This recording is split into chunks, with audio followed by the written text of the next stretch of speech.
जय जगन्नाथ सांग मैंने तो मु आज बन घरे देसी गुआ घी जोटा कि मु लहुणी काढ़िया टाइम रे बिल्कुल भी बरफ यूज करनी। आउ मते कमेंट करंतु कि आपण भी घी चा पानी किछि भी छानला बेले एमती तले पड़ी जाउछि कि कमाने मु जेबे भी छाणुछि तो तले एमती पड़ी जाए। घीटा देखा पूरा मार्केट फल इनफैक्ट मु मार्केट रो बहुत भल घी घर बनी से टेस्ट हो कलर हो बहुत दिन जाए घी रहे टोटाली कला पड़ेनि फेंपी उठेनि घी बहुत समय घी बनैला टाइम रे घी बहुत जल्दी कला पड़ जाऊँगी फेंपी उठे जाऊँगी। मु भी बहुत थर घी बनई जोड़ा घीटा कला पड़ जाऊला कभी फेंपी उठे दूसरा किंतु एथर जो मुझे घी बनई ना पूरा परफेक्ट ट्रिक आउ टिप्स सहित मुझे सहित सेयार कर डेली क्षीर सीझेबा टाइम रे ना तो सरटा गोटे टाटिया काढ़ी रखिदे। शीत दिन थिला तो सर को मु फ्रिज भितर रखु नथिली एमती ही टाटिया बाहर रखिदे। जो दिन मो घी बनवा था ना ता आग दिन राति ही मो सरटा घर बाहर रखिदे घोड़े रखिदे ना मछा मछी पड़ज से तो सरटा पूरा ठंडा हो जाता। पर मु जार सर पकईली से ठंडा पानी पकई 5-7 मिनिट बुलेली। जदि आपण घरे फ्रिज ना कि बरफ ना ठंडा पानी ना ताहले आपण माटी हांडी पानी भी यूज करें। माटी हांडी पानी पूरा ठंडा थाए।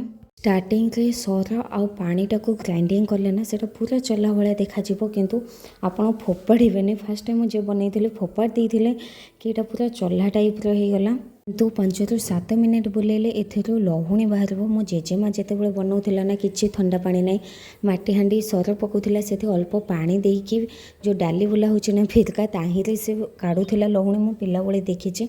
तो आम ए ग्राइंडिंग कर ठंडा पानी दरकार। मु जेबे भी खरा दिन स्टार्ट हो जाए ना मो हजबैंड को कहीकि माटी हांडी आने माटी हांडी पानी आम दिजन जाक पीऊ कमें माटी हांडी पानी टेस्ट और फ्लेवर बहुत अलग। ते फ्रिज हेले भी माटी हांडी पानीटा माटी हांडी एका बहुत पसंद मते माटी हांडी पानी सब वर्ष मो माटी हांडी किणिक आनुची से सफा करके पानी रखुची खरा दिन सारा मुझे पानी पीए। वर्षा दिन शीत दिन मु माटी हांडी पानी मत बहुत पसंद आम दिजन जाक। माटी हांडी पानी भी बहुत ठंडा जदि आप घर फ्रिज नहीं ताला आप माटी हांडी पानी पकईकी पूरा लहुणी काढ़ी पारे। तो लहुणी काढ़ी डायरेक्ट से चिपुड़ी के लहुणटा को मु कड़ई रे पकई दूची। सेकेंड टाइम मु लहुणी को अलग पानी सफा करनी डायरेक्ट कड़ई रे पकई दूची। आउ घी बनैबा पई बेस्ट होची लुहा कड़ई नहल तो रस कड़ई। मो पाखे लुहा कड़ई ना से मु रस कड़ई रे मु बनाऊची।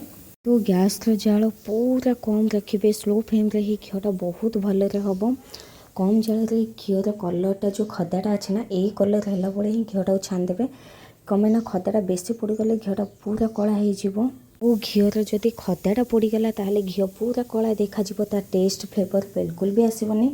आउ ये खदाटे मु टिके गुड़ पकईकि आम दिजन जाए खाई देइथिलु। जदि आपन को मो वीडियोटा भल लागुछि ताहले कमेंट करंतु वीडियोटा भल लागिला ताहले मु आउर वीडियो शेयर करबे आपन सहित।